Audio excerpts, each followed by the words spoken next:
Hello my dear learners, आप लोग का जो स्पोकन इंग्लिश का सीरीज चल रहा है, आज उसी का डे 12 है, जिसमें हम आपको पढ़ाएंगे पास्ट टेंस बेसिक्स यानी भूतकाल की शुरुआत, यानी बीते हुए समय वाले वाक्य को हम इंग्लिश में कैसे बोलेंगे। बेसिकली इसी को हम क्लियर करेंगे इस वीडियो में।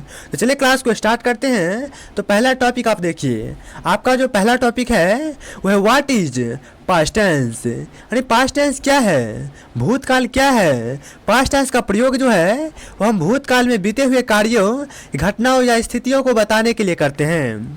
एग्जैक्ट आपको बता दें कि पास्ट टेंस क्या होता क्या है। अगर हम बीते हुए समय में कोई भी घटना हुआ हो या कोई भी चीज़ हुआ हो, उसको हम वर्तमान में बताना चाहेंगे, उसी को हम क्या कहते हैं, पास्ट टेंस कहते हैं। जैसे मैं वहाँ गया था, वहाँ पे मैं जा चुका था, मैं वहाँ गया था। क्या ये वर्तमान का बात है? नहीं, ये बीता हुआ समय का बात है। बीता हुआ समय को ही भूतकाल कहते हैं। तो ये क्या हो जाएगा, मैं वहाँ गया था, ये आपका हो जाएगा पास्ट टेंस। इसका मतलब होता है जो काम पहले हो चुका है, यानी ये क्या, मैं गया था, ये काम क्या हुआ है, वो पहले हो चुका है, तो ये हो जाएगा आपका पास्ट टेंस। चलिए एग्जांपल देखिए, मैं कल स्कूल गया था, I went to school yesterday. उसने एक सेब खाया था। क्या किया था, सेब खा लिया था, खाया था। सी एट एन एप्पल, इस टाइप से बनेगा। तो चलिए समझ गए कि पास्ट टेंस होता क्या है। चलिए अगला टॉपिक चलते हैं, और आपका सेकेंड टॉपिक है टाइप ऑफ पास्ट टेंस, यानी पास्ट टेंस के कितने प्रकार होते हैं। तो आपको बता दें कि सिंपल पास्ट टेंस होता है, जिसे हिंदी में सामान्य भूतकाल कहते हैं। वहीं पे दूसरा होता है पास्ट कंटिन्यूअस टेंस, जिसे हिंदी में भूतकालीन अपूर्ण काल कहते हैं। वहीं पे तीसरा है पास्ट परफेक्ट टेंस, जिसे हिंदी में भूतकालीन पूर्ण काल कहते हैं। वहीं पे चौथा है पास्ट परफेक्ट कंटिन्यूअस टेंस, जिसे हिंदी में भूतकालीन पूर्ण अपूर्ण काल कहते हैं। चलिए आगे चलते हैं। आगे आज हम सिंपल प्रेजेंट टेंस को विस्तार से समझेंगे, सॉरी सिंपल पास्ट टेंस को विस्तार से समझेंगे। तो यहाँ पर आप देखिए, आपका तीसरा स्टेप है सिंपल पास्ट टेंस, यानी साधारण भूतकाल। इसका स्ट्रक्चर यानी फॉर्मूला जो हो जाता है वो सकारात्मक वाक्य का देखिए। सबसे पहले सब्जेक्ट को रखना है। तो सब्जेक्ट क्या किसे कहते हैं, जैसे I, we, you, he, she, it, they, ये सभी सब्जेक्ट है। वैसे अगर आपको सब्जेक्ट, वर्ब और ऑब्जेक्ट का नॉलेज नहीं है, तो इसी चैनल पे आपको एक स्पेशली क्लास मिल जाएगा, जिसका हेडलाइन ही है सब्जेक्ट, वर्ब और ऑब्जेक्ट। इस क्लास को आप देख लीजिएगा ना, उस क्लास को, तो बहुत अच्छा से सब्जेक्ट, वर्ब, ऑब्जेक्ट को समझ लीजिएगा। किसी भी सेंटेंस में आपको सब्जेक्ट, वर्ब, ऑब्जेक्ट को खोजना पड़े तो किसी भी प्रकार की दिक्कत नहीं होगी। तो चलिए इसी का निगेटिव सेंटेंस देखते हैं। तो निगेटिव सेंटेंस का स्ट्रक्चर हो जाएगा, सबसे पहले क्या करना है, सब्जेक्ट को रखना है, उसके बाद डिड नॉट को रखना है, उसके बाद वर्ब का बेस फॉर्म यानी V1 को रखना है, उसके बाद ऑब्जेक्ट को रखना है। वहीं पे इंट्रोगेटिव यानी प्रश्नवाचक वो सेंटेंस जब रहे तो उसका स्ट्रक्चर हो जाएगा, सबसे पहले डिड को रखना है, उसके बाद सब्जेक्ट को रखना है, उसके बाद वर्ब का पहला फॉर्म यानी V1 को रखना है, और उसके बाद ऑब्जेक्ट को रखना है। तो चलिए आगे चलते हैं। आगे यहाँ पर सेंटेंस को देख लीजिए। एग्जाम्पल है अफर्मेटिव सेंटेंस, इसे ही असर्टिव सेंटेंस भी कहते हैं। तो देखिए, अगर आपको बोलना हो कि मैं बाजार गया था, तो कैसे बोलेंगे, I went to market, I went to market.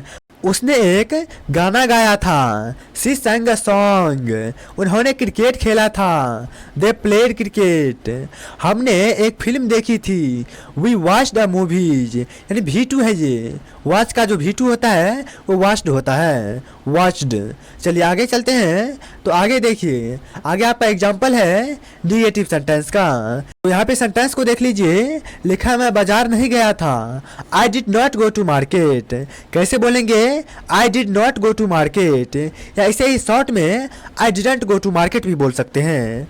उसने गाना नहीं गाया था, सी डिडंट सिंग अ सॉन्ग, या she did not sing a song. देखिए यहाँ पर क्या है, डिड नॉट है, डिड नॉट को शॉर्ट में कैसे बोलते हैं, डिडंट, DID देकर और पोस्ट ऑफिस कोमा देकर NT लगा देते हैं, वही हो जाता है डिडंट।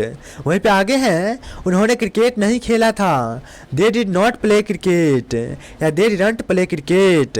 आगे देखिए, एक नोट है आप लोग के लिए, निगेटिव सेंटेंस अगर रहे और क्वेश्चन सेंटेंस रहे तो हमेशा वर्ब का फर्स्ट फॉर्म का ही प्रयोग किया जाता है। जैसे देखिए यहाँ पे प्ले क्या है, वर्ब का फर्स्ट फॉर्म यानी बेस फॉर्म है, और V2 की बात करें तो प्ले का प्लेड हो जाता है। चलिए आगे चलते हैं। आगे आपका एग्जाम्पल है इंट्रोगेटिव सेंटेंस का। इसका देखिए हिंदी में अगर बोलना हो क्या तुम स्कूल गए थे, तो आप इंग्लिश में कैसे बोलेंगे? Did you go to school? क्या उसने सेब खाया था? Did she eat an apple? आगे है क्या उन्होंने मैच देखा था? Did they watch the match? Did they watch the match? चलिए आगे चलते हैं। अगला आपका फोर्थ टॉपिक है use of simple past tense, यानी सिंपल पास्ट टेंस का जो प्रयोग है ना वो हम कब करेंगे, किस स्थिति में करेंगे? तो जब बीते हुए समय के लिए या बीते हुए काम के लिए कोई सेंटेंस बोलना हो। जैसे आई मेट हिम यस्टरडे, मैं उससे कल मिला था। अगर बीते हुए समय की आदत के लिए, बीते समय की आदत को बताने के लिए भी हम इसका प्रयोग करते हैं। किसका? तो सिंपल पास्ट टेंस का। जैसे अगर बोलना हो सी ऑलवेज हेल्प अदर, वो हमेशा क्या करती है? एक दूसरे को क्या करती है? मदद करती है। वो हमेशा दूसरे को मदद करती है। चलिए आगे देखिए I completed action in past, यानी कोई भी चीज़ वर्तमान काल में नहीं बल्कि भूतकाल में कंप्लीट हो गया हो। जैसे ही स्टडीड इन दिल्ली, वह क्या किया था? वह दिल्ली में पढ़ता था। यहाँ पर पढ़ता था भूतकाल का बात हो रहा है, वर्तमान काल का नहीं। तो ये सेंटेंस जो है वो आपको किस में चल जाएगा? तो चला जाएगा सिंपल पास्ट टेंस में। तो चलिए आगे चलते हैं। आगे आपका 5 नंबर टॉपिक है कॉमन सेकेंड फॉर्म वर्ब्स, यानी क्या है? कुछ कॉमन वर्ब्स हैं जिसका सेकेंड फॉर्म दिया गया है। तो इसको हम देख लेते हैं। ये V1 हो गया, V2 हो गया, ऐसे का हिंदी मीनिंग यहाँ पे हो गया। तो देखिए वर्ब का बेस फॉर्म क्या होता है? गो का मतलब क्या होता है? कहीं जाना या गया। देखिए वहीं पे वर्ब का V2 क्या हो जाएगा? वेंट। इट मतलब क्या होता है? खाना। वहीं पे एट बोल देंगे तो इसका मतलब क्या हो जाएगा? खाया। कम का मतलब क्या होता है? आना। वहीं पे अगर हम कैम बोल देंगे तो क्या हो गया? आया। और प्ले का मतलब क्या होता है? खेलना। वहीं पे अगर हम प्लेड बोल दें तो इसका मतलब क्या हो गया? खेला। वॉच का मतलब क्या होता है? किसी चीज़ को देखना, गौर से देखना। जैसे खास करके अगर हम टीवी देखते हैं तो क्या करते हैं? वॉच करते हैं। वॉचिंग का मतलब क्या होता है? टीवी देखना। वॉचिंग द टीवी यानी टीवी को देखना। जिस चीज़ को हम गौर से देखते हैं ना उसके लिए हम वॉच का प्रयोग करते हैं।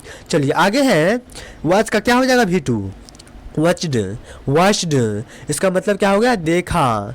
चलिए आगे चलते हैं। आगे है रीड का मतलब क्या होता है? पढ़ना। वहीं पे रीड का V2 क्या हो जाएगा? रेड, यानी पढ़ा। वहीं पे आगे राइट का मतलब क्या होता है? लिखना। वहीं पे V2 इसका क्या हो जाएगा? रोट, यानी लिखा। वहीं पे आगे है स्पीक का मतलब क्या होता है? बोलना। वही स्पीक का V2 क्या हो जाएगा? स्पोक। V3 स्पोकन, इसका मतलब होता है V2 का मतलब बोला। वहीं पे लास्ट है स्लीप का मतलब क्या होता है? सोना। वहीं पे स्लीप की V2 की बात करें तो हो जाएगा स्लेप्ट, मतलब सोया। चलिए आगे चलते हैं। 6 नंबर टॉपिक है कन्वर्सेशन प्रैक्टिस, यानी बातचीत का अभ्यास। चलिए अब थोड़ा बातचीत का अभ्यास करते हैं। और आपको बोलना हो तुमने कल क्या किया, तो उसको इंग्लिश में कैसे बोलेंगे? What did you do yesterday? What did you do yesterday? मैं बाजार गया और फल खरीदे। मैं बाजार गया और फल खरीदा, तो उसको इंग्लिश में कैसे बोलेंगे? I went to the market and bought fruits. I went to the market and bought fruits, इस टाइप से बोलेंगे। और आपको बोलना हो क्या तुमने कल रात फिल्म देखी? Did you watch the movie last night? इस टाइप से बोलना है। देखिए अगर आगे वाला बोले हाँ मैंने देखी, बहुत अच्छी थी। Yes I watched it, it was great. It was great, इस टाइप से बोलना है। चलिए 8 नंबर टॉपिक आपका देखिए होमवर्क एंड प्रैक्टिस टास्क। आपके लिए होमवर्क क्या है और प्रैक्टिस टास्क क्या है? तो अपने कल के दिन के बारे में 10 वाक्य अंग्रेजी में लिखिए। आप क्या कीजिए, आप नोटबुक खोलिए और इस क्लास को करने के बाद फिर से एक बार क्लास को स्टार्ट कीजिएगा और सारे सेंटेंस को आपने कॉपी में नोट कीजिएगा। और क्या करना है, उन वाक्यों को जोर से पढ़िए और मिरर के सामने बोलिए। आप उस वाक्यों को रीडिंग दीजिए जोर से, फ्लुएंसी के साथ। स्पीक लाउडली बोलना है आपको। और कहाँ पे बोलना है, तो मिरर यानी शीशा के पास जाकर उसके सामने बोलना है, जिससे कॉन्फिडेंस बूस्ट होगा। इससे बोलने से क्या होता है, सेल्फ कॉन्फिडेंस जो है ना वो आपका इंक्रीज होता है, बूस्ट होता है। इसलिए आपको मिरर के सामने जाकर प्रैक्टिस करना चाहिए। तो चलिए आगे चलते हैं। आगे देखिए, आगे आप लोग के लिए एक मोटिवेशन लाइन लेकर आए हैं। कुछ ऐसी लाइनें हैं जैसे क्या है, practice the past to speak in the present. थोड़ा गौर से समझिए, practice the past to speak in the present, यानी भूतकाल की प्रैक्टिस करो ताकि आज अंग्रेजी में बोल सको। ये सही बात है कि बीते हुए समय की इंग्लिश में आप प्रैक्टिस कीजिए ताकि आज आप अंग्रेजी में उस शब्द को बोल सके। तो आपको यह क्लास करके कैसी लगी, आप कमेंट बॉक्स में ज़रूर बताइए। क्लास को आपको पसंद आया तो इस क्लास को ज़रूर लाइक कीजिए। और हमसे जुड़ने के लिए और बेसिक से लेकर एडवांस लेवल तक की इंग्लिश सीखने के लिए आप लोग अभी इस चैनल को सब्सक्राइब करके बेल नोटिफिकेशन पे क्लिक करके ऑल पे क्लिक कर लीजिए। जिससे होगा क्या, जितना भी इंग्लिश का क्लास आपको इस चैनल के माध्यम से अपलोड किया जाएगा वह क्लास आप तक जल्द पहुंच सकेगा। तो मिलते हैं नए वीडियो में नेक्स्ट टॉपिक के साथ, मिलते हैं नए वीडियो में फिर से नए क्लास के साथ। तब तक के लिए धन्यवाद।